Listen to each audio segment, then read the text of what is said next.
지구상에서 가장 광활한 대륙을 가로지르는 하나의 거대한 프로젝트가 있습니다. 그것은 단순한 철의 파이프가 아닙니다. 그것은 두 강대국의 운명을 연결하고 세계의 에너지 미래를 재편하고의 에너지는 항상 한 방향으로만 흘렀습니다. 서쪽입니다. 무수한 가스관과 석유관이 유럽을 향해 뻗어 있었고, 러시아는 유럽의 따뜻함과 불을 공급하는 것이 자신의 역할이라고 생각했습니다. 하지만 세상은 변합니다. 그리고 때로는 예상치 못한 방향으로 변합니다. 최근 몇 년 동안 러시아가 바라보는 방향이 바뀌었습니다. 동쪽입니다. 그리고 그곳에는 14억 명의 사람들이 살고 있는 나라가 있습니다. 그들도 따뜻함이 필요합니다. 그들도 에너지가 필요합니다. 이것이 역사상 가장 야심찬 에너지 인프라 프로젝트 중 하나가 태어난 이유입니다. 하지만 여기서 궁금한 점이 생깁니다. 왜 지금입니까? 왜 이렇게 급하게? 그리고 이것이 세상을 어떻게 바꾸고 있을까요? 이야기는 수십 년 전부터 시작됩니다. 중국은 농업사회에서 깨어났습니다. 처음에는 천천히였습니다. 하지만 깨어난 거인의 발걸음은 멈추지 않습니다. 공장이 들어섰고 도시가 솟아올랐고 하늘은 굴뚝 연기로 회색이 되었습니다. 중국의 에너지 소비는 기하급수적으로 증가했습니다. 1980년대만 해도 중국은 에너지 소비국이 아니었습니다. 오히려 가난한 나라였습니다. 하지만 개혁과 개방의 바람이 불었고 모든 것이 바뀌었습니다. 지금 중국은 미국보다 더 많은 에너지를 소비합니다.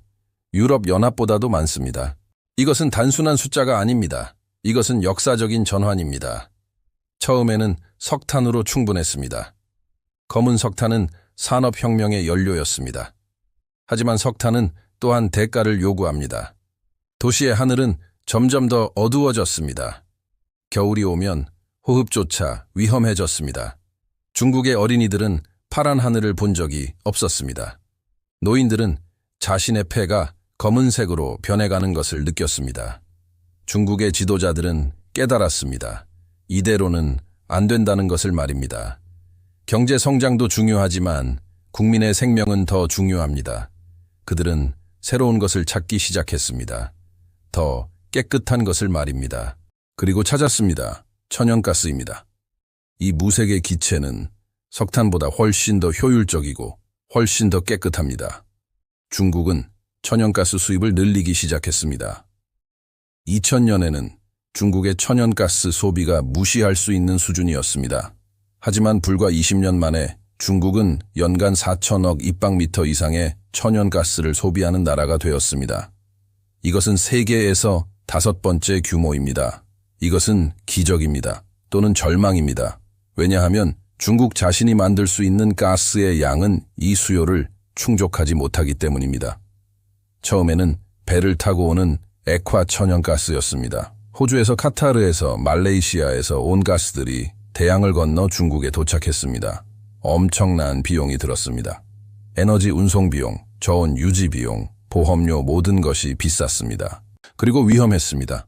해양 운송은 예측 불가능합니다. 태풍이 몰아칩니다. 분쟁이 발생합니다. 어느 날 항로가 막힐 수도 있습니다. 2022년 러시아와 우크라이나 사이의 갈등이 확대되면서 전 세계의 에너지 공급망이 혼란에 빠졌습니다.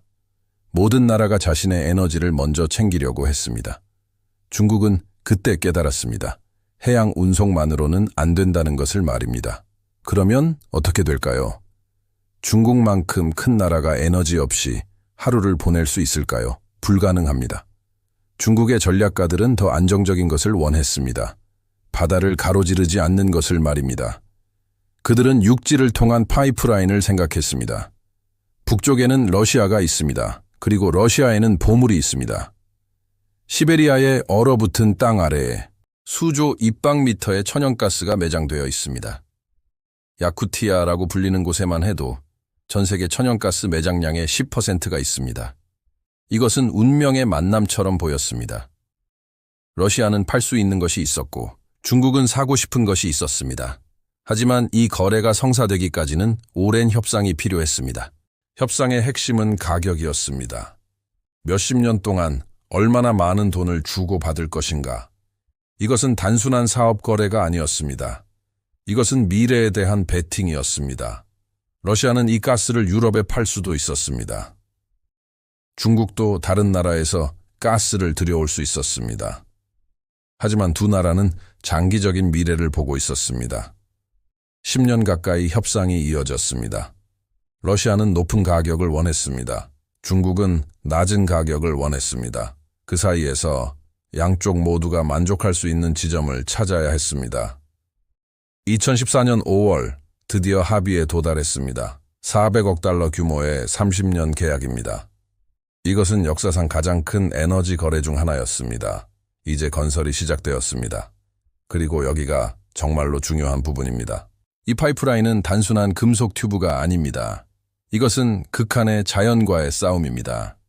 시베리아의 동쪽 끝에서 시작된 파이프라인은 3,000km 이상을 뻗어나갑니다. 그 길은 지옥과 같습니다. 겨울 기온이 섭씨 50도 아래로 떨어지는 곳을 지나갑니다. 나무들은 뿌리까지 얼어버립니다. 흙도 돌처럼 단단해집니다. 이런 환경에서 파이프라인을 묻는 것은 마치 빙하 위에 건물을 짓는 것과 같습니다. 땅이 움직입니다. 구조가 변합니다. 파이프라인은 부서질 수 있습니다.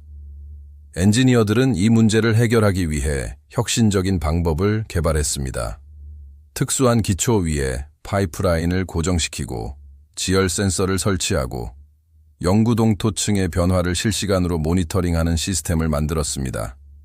강의 흐름, 산의 능선, 습지를 모두 피해갑니다. 최단 경로는 사용되지 않습니다. 대신 모든 장애물을 돌아가는 더 긴 경로가 선택됩니다. 이것은 건설 기간을 늘리고 비용을 증가시킵니다. 하지만 이것은 필요합니다. 왜냐하면 이 파이프라인은 수십 년 동안 작동해야 하기 때문입니다. 만약 하나의 구간이 파손된다면 전체 시스템이 마비됩니다.